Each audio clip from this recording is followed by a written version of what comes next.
زما ډیرو قدرمنو مشرانو، خوږو طالب علمانو ورونو، الله رب العزت په قرآن عظیم الشان کې ارشاد فرمایي: یا ایها الذین آمنوا اذکروا الله ذکرا کثیرا. اے ایمان والو، تاسو د الله ذکر کوئ ډیر په کثرت سره. او یو بل ځای کې ارشاد مبارک دی: فاذکرونی اذکرکم. اے بندگانو، تاسو ما یاد کئ، زه به تاسو یاد کم. واشکروا لی ولا تکفرون. او زما شکر ادا کئ، ناشکری مکوئ. الله رب العزت بنده ته د خپل یاد او د خپل ذکر حکم ورکوي. کله چې بنده د یو شیز تذکره ډیره کوي، د هغې ذکر ډیر کوي، یو شیز په مجلس کې یادیږي، بار بار په معاشره کې بار بار د هغې نوم اغستلی کیږي، نو د دغه شیز سره فطرتي طور باندې یو انس او محبت او یو قلبي تعلق پاتې کیږي. څومره چې د الله رب العزت ذکر کیږي، څومره چې د الله رب العزت یاد کیږي، څومره چې د الله رب العزت یادګیرنه کیږي، هغه عمره به د الله رب العزت مینا او الله سره محبت زمونږ او ستاسو په زړونو کې پیدا کیږي. او چې کله الله رب العزت سره زمونږ او ستاسو مینا او محبت پیدا شو، نو بیا به زمونږ دا تعلق یو قلبي تعلق وګرځيږي، دا به د زړه تعلق وګرځيږي. نو چې کله تعلق قلبي شي او محبت د زړه نشي، نو بیا هر قسمه احکامات منل آسان وي، بیا چې څومره تعلیمات دي په هغې باندې عمل کول آسان وي. چې کله الله رب العزت سره زمونږ او ستاسو مینه پیدا شوله او الله رب العزت سره زمونږ او ستاسو محبت پیدا شو، بیا چې الله مونږ او تاسو ته څومره احکامات راکړي دي، د کومو کارونو د کولو حکم راکړی دی، د کومو کارونو نه راته منع کړی دی، دا ټول به مونږ او تاسو ته منل آسان شي. او دا څومره لوی اعزاز دی چې الله فرمایي: ای بنده ته ما یاد که زه به تا یاد کم. بنده ته به ما د انسانانو په مجلس کې یاد کی، ته به ما د خپل همجنسو په مجلس کې یاد کی، ته به ما د خپل پشان کسانو په مجلس کې یاد کی. بنده ته ما یاد که زه به تا په داسې مجلس کې یاد کم چې به ستا د مجلس نه خي. ته به د انسانانو په مجلس کې الله یادې، الله وایي زه به تا د فرشتو په مجلس کې یاد کم. فاذکرونی، زما ذکر وکړه، اذکرکم، زه به تا یاد کم. واشکروا لی ولا تکفرون. او شکر ادا کوا او ناشکری مکوه. نو نن که مونږ او تاسو ته چا وویلي چې یاره فلاني ګورنر سره ناستم، فلاني وزیر اعظم سره ناستم، فلاني عهدیدار سره ناستم، فلاني نواب سره ناستم، فلاني ملک سره ناستم، هغه ته یاد کړئ، ستای تپوس وکړو، ستای تذکره وکړله، نو موږ به ځان سره څه شو؟ من بغټ شو. ګوره حاجي صاحب ته زه یاد یم، ارباب صاحب ته زه یاد یم، نواب صاحب ته زه یاد یم، گورنر صاحب ته زه یاد یم. الله فرمایي ته ما یاد کا، زه هغه ذات باری تعالی هغه ذات دی چې هغه د ټولو بادشاهانو بادشاه دی، د ټولو حاکمانو په سر حاکم دی، د ټولو سلطنتونو مالک او خالق دی. چې الله ما په خپل مجلس کې یاد کی، دا څومره لوی د اعزاز خبره ده. او بیا الله رب العزت فرمایي: الذين آمنوا وتطمئن قلوبهم بذكر الله. هغه خلک چې دی ایمان راوړو او د دې زړه د الله په ذکر سره مطمئن کیږي، د دې زړه د الله په ذکر سره سکون حاصلي. الا بذكر الله تطمئن القلوب. خبردار یاد ساته، د الله په ذکر سره د انسان زړه ته سکون ملاويږي.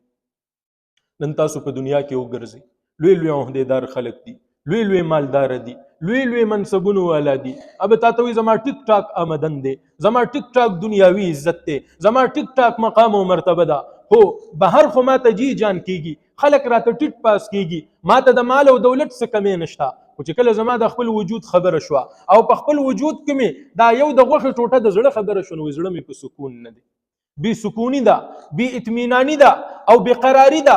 ولی د الله یاد په دغه زړه کې نشته دی. چې کله د الله رب العزت یاد وو، کله مونږ الله یادولو، بیا به ظاهري اسباب زمونږ ډیر خراب وي، ظاهري حالت به مو ګډوډ وي، او چې کله مو په زړه کې الله لزی ورکړي، الله مو یاد کړي دی، زما زړه به په سکون او په اطمینان وي.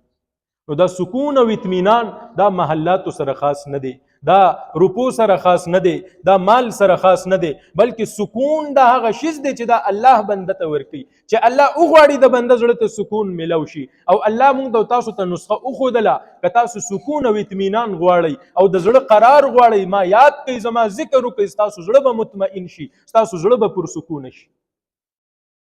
دغه یو د سکون نعمت دی نه، په دنیا کې بل لوی نعمت نشته چې د کم سړي زړه پر سکونه دی، ټوله ورځ خپله دیاړي مزدوري کړې ده، که طالب دی خپل سبقونه ویلي دي، که نوکر پیشه دی خپل نوکرۍ له تللی دی، که کاروباري دی ټوله ورځ خپل کاروبار کړی دی، خو چې کله زړه مطمئن دی د شپې په بالښت باندې سر کېښودو دا لا منټ پې نه دی تېر چې بیا په خوب کې ورګډ دی، بیا د ته خوب هم ورځي، بیا دی په آرام هم دی، بیا دا په سکون هم دی. او بل طرف ته سکون او اطمینان نشته، ټوله شپه به تېره شي، د دنیا هیڅ ټینشن نشته، خو زړه بې سکونه دی، بې چینه دی، ټوله شپه خوب نه ورځي.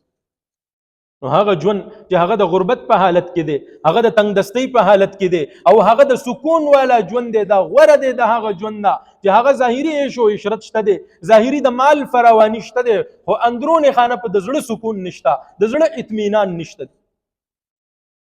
مونږ او تاسو که غواړو چې الله رب العزت مونږ او تاسو ته د زړه سکون راکړي، مونږ به د الله یاد کوو، د الله ذکر به کوو، د الله په ذکر سره به مو تاسو ته د زړه سکون میلاوي. او دغه رنګي پیغمبر علیه الصلاة والسلام ارشاد مبارک دی، مثل الذي يذكر ربه والذي لا يذكر ربه كمثل الحي والميت. مثال د هغه کس چې هغه الله یادوي، هغه مثال د ژوندي دی، او هغه سړی چې هغه الله نه یادوي د هغه مثال د مړي دی. د دنیا کې مونږ او تاسو اوسېږو، مونږ او تاسو باندې الله بشبها قیمتي نعمتونه مونږ او تاسو ته راکړي دي، انتهایی احسانات مونږ او تاسو سره کړي دي. اوس الله ته به د خپل عجز اظهار کې، الله ته به د خپل شکراني اظهار کې، الله ته به چې کوم احسانات په تا باندې کړي د خپل محسن د احسان شکریا چې ادا کې الله به یاد کړي. او که چېرته داسې نه ده نو څنګه چې مړي سره سړی احسان وکړي، د مړي د طرف نه سره د عمل نه راځي، که ښه دي ورسره وکړل، که په قبر دې ورته ګل وکرلو، او که بېدبي معاف ته شودس دې ورته پې مات کو، مړی د هغه طرف نه هیڅ قسمه سره د عمل نه راځي. نو که مونږ ژوندي یو، ژوندي به په هغه صورت کې یو چې مونږ او تاسو سره الله احسان وکړو، مونږ به د الله د احسان شکریا ادا کو، الله به یاد کو. او که چېرته د الله د احسان شکریا نه ادا کو، زمونږ مثال د هغه مړي دی چې په ادیره کې پروت دی، که هغه سره بد کېږي او که ښه کېږي هغه په هغې باندې هېڅ قسمه سره د عمل نه ورکوي. او بیا همدغه ذکر دی چې کله زه د الله په یاد کې مصروف یم او الله یادومه، دا ماته دنیاوي فایده هم راکوي، دا ماته اخروي فایده هم راکوي. په دې دنیا کې الله رب العزت دغه ذاکرینو له یو لوی مقام او روب او دبدبه او دوی له یو الګ حیثیت او یو بل شناخت ورکړی دی چې ذاکر سړی را رواني لري نه پته لګي چې او دا سړی د کمال نه خالی نه دی. والذاکرین الله کثیرا والذاکرات اعد الله لهم مغفرة واجرا عظیما. د الله یادونکي سړی او ښځې په کثرت سره د الله ذکر کوونکي، اعد الله لهم مغفره، الله د دې لپاره د مغفرت فیصلې کړي دي، واجرا عظیما، لوی اجر ورله تیار کړی دی. نو دغه سړی چې ذکر کوي د ده په نورو عباداتو کې هم زړه لګي، الله سره به مینه او محبت پیدا وي.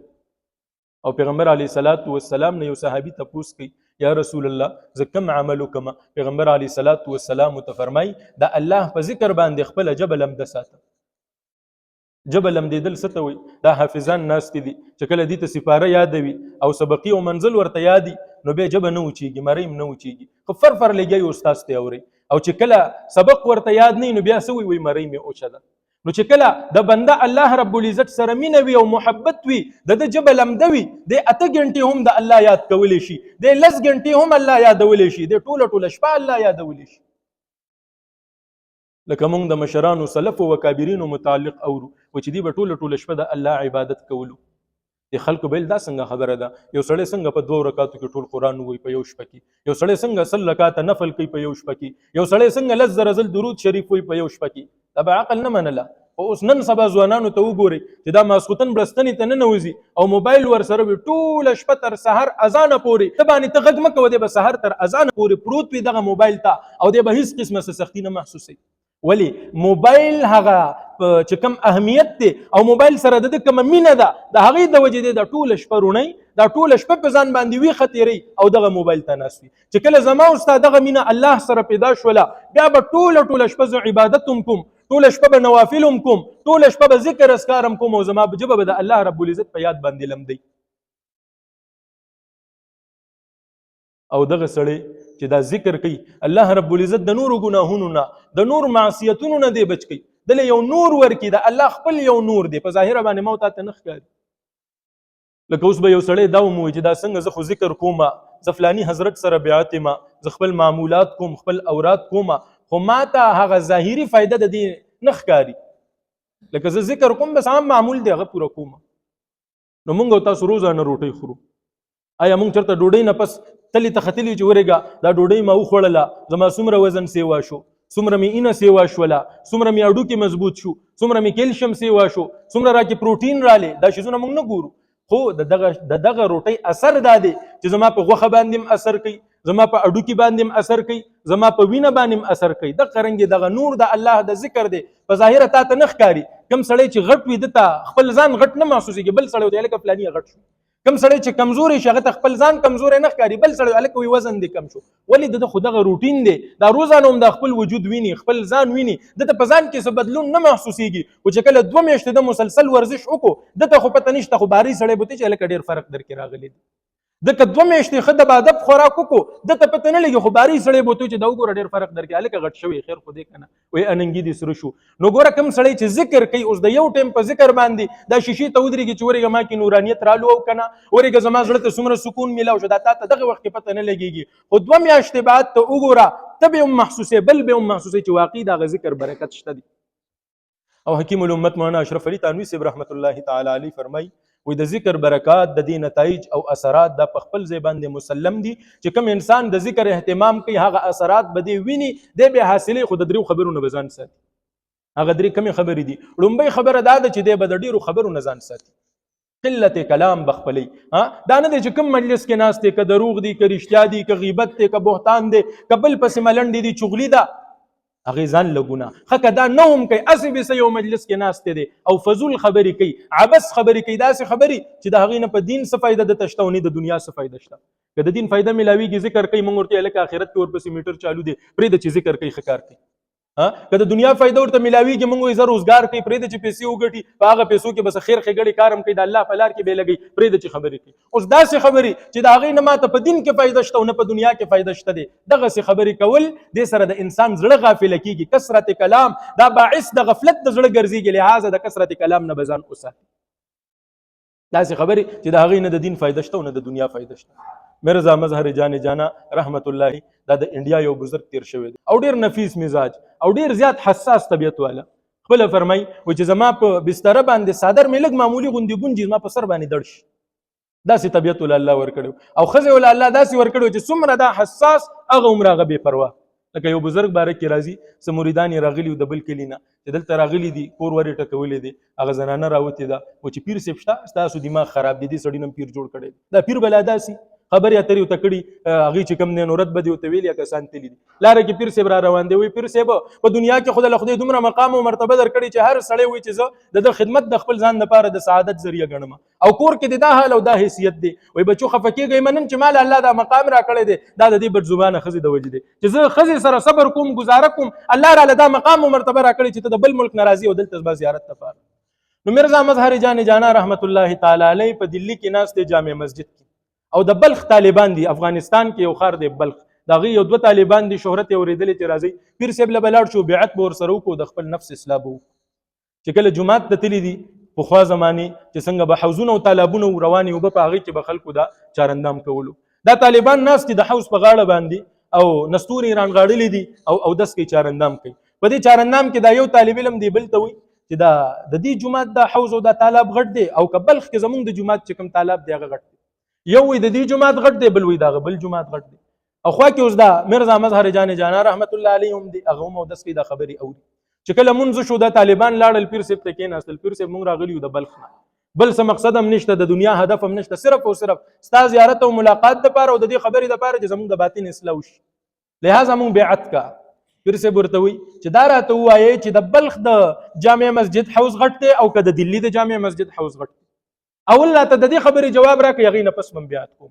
اول چې مونږ ته خو پته نشته، وایي تاسو چې هلته په چارندام باندې ناست یو دا مباحثه هم کوله چې نه دا یو وایي دا غټ دی، بل وایي هغه تالاب غټ دی. اول دا خبره یقین ته ورسئ، لاړ شئ واپس بلخ ته، هغه تالاب هم چې کوم دی ناپ کوي او دا تالاب هم ناپ کوي، ما ته به یو یقیني خبر راکړئ، هغې نه پس به زه تاسو بیعت کوم. ولی د بیعت مقصد څه شي دی؟ د انسان د باطل اصلاح، د نفس اصلاح، د باطن اصلاح په هغه صورت کې کیږي کوم چې د فضول کارونو نه، د عبث کارونو نه، د فضول خبرو نه. اوس د دې خبرې لکه د دې خبرې فائدہ څه ده چې دا طالب غټ دی او کا غټ دی، نه په دې باندې د دین یو حکم مرتب کیږي، نه د دنیا یو ګټه په حاصلېږي، او نه حقيقي خبر چاته معلوم دی، یو هم په اندازه لګي دی بل هم په اندازه لګي دی. نو ابتدا نه تربیت څنګه وکړو؟ لا شي بچو هغه د بلخ طالب هغه شمار کوي، هغه ناپ کوي، بیا راشي د دې ناپ په واخلې ماته بو چې کم یو غټ نه پس بم بیات کوم. واغه هم عاشقان صادقانو وي سید حضرت چې څنګه ستاسو حکم وي لاړه لاغه طالب هم ناپ کو، بیا دا طالب هم ناپ کو، بیا یو یقیني خبر راوړي اوس را مخکې شي چې بیا تم کم آینده د پاره فضول خبرې مکوي. نو که یو سړی وي چې زه د الله رب العزت د ذکر هغه حقيقي ثمرات او نتایج حاصل کم، دی به د ډیرو خبرو نه ځان ساتي. او دویم با قلت اختلاط مع الانام، د خلکو سره تعلق، د خلکو سره میل جول دا به کم نه کم ساتي. ګوره یو هغه خلک دي چې دغه په ما باندې حقوق دي، لکه زما مور پلار دي، زما بچی دي، زما رشتہ دار دي، زما گاونډیان دي، زما حلقه احباب دي، نږدې خلک دي، هغه له بز خپل وخت ورکوم. خدا به کوم چې د خپل ژوند مقصد دا وګرځم چې ورونو زیات نه زیات تعلق به څنګه جوړ کم، چې فلانه ویل ک فلانه خان وي زما سره تعلق د څه تعلق دي، یو ځل دی ورغلې دی، یو ځل غره بللې دي، بس دغه تعلق په دې باندې ناس کوي. نو داسې دي زیاتو تعلقاتو نه بزان ساتي. کله چې دا تګ را تګ ډیر شي، تعلقات ډیر شي، انسان د خپل ځړه نه غافل شي، نو بیا به د ذکر هغه ثمرات ته نه ملاويږي. او دریم دا چې قلت التفات الى التعلقات، دا کوم چې ستا تیار تعلقات دي، خپل رشتہ دار گاونډیان حلقه احباب دي، دي ته به هم داسې نه چې بس ډیره شي بستر ورته واچي چې په ما باندې د خزي حقوق دي، زه د کور بار نوزم، په ما باندې د شاګردانو حقوق دي، زه د مدرسې بار نوزم، په ما باندې د یارانو دوستانو د گاونډیانو حقوق دي، د گاونډي اجرینه بار نه روزم. نه، هر څه اسلام دا یو د اعتدال لاره خوخي، نه به هغه اخیری حد کراس کې او نه به بالکل دې حد ترازی، بلکې نه د اعتدال یو لاره، تعلق اعتدال سره، تعلق ساتل اعتدال سره، خبرې کول اعتدال سره، نه به دومره ډېرې خبرې کې چې انسان وایي چې یاره داسې غافل زړه دې نیولې، او نه به دومره ځان کم ګو کې چې هغه د انسان خپل یاران دوستان یا بعضې خبرې چې انسان د خپل زړه ته راحت او سکون ورکولو دپاره د شریعت په مزاج او د شریعت په دایره کې دننه یو ګپ شپ ولګي، د هغې ممانعت نشته دی، هغه خوشطبي کولی شي، خو داسې هم نه چې دومره په خبرو کې پرېوځي چې زړه دې غافل شي، او دومره کم ګو شي چې خلک وایي چې وروره دا خو راهب شو، رهبانیت اختیار کو، یا چې کم دی نو متکبر شو، اوس کبر کوي، چا سره خبرې نه کوي. الله رب العزت دې سمو اویل سمو اوریدل په دې باندې مال او تاسو ټول له عمل کولو توفیق راکړي. واخر دعوانا الحمد لله رب العالمین.